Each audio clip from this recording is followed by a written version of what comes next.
حضرت ابو ذر رضی اللہ تعالیٰ عنہ بیان کرتے ہیں کہ کچھ غربا نے آ کے عرض کیا، ضعیف کمزور مالی طور پر کمزور لوگوں نے کہ یا رسول اللہ صلی اللہ تعالی علیہ وسلم، امیر لوگ تو ثواب سارا لوٹ کے لے گئے، یا رسول اللہ صلی اللہ تعالی علیہ وسلم نماز تو ہم بھی ان کی طرح پڑھتے ہیں، روزہ رکھتے ہیں، پر وہ اپنے زائد مال سے صدقہ کر کے ہم سے آگے گزر جاتے، وہ تو آگے گزر گئے۔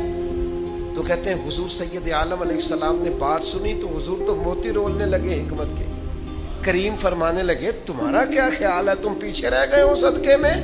حضور فرمانے لگے تمہارے لیے بھی صدقہ ہے، ہر چیز صدقہ ہے۔ یا رسول اللہ کیا کیا؟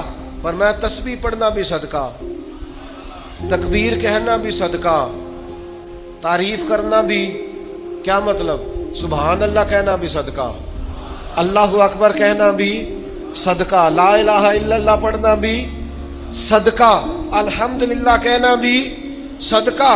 اور حضور فرمانے لگے نیکی کا پیغام دینا بھی صدقہ، گناہ سے منع کرنا بھی صدقہ۔ تو لو نہ ہر وقت لوگوں کو پیغام دین دو۔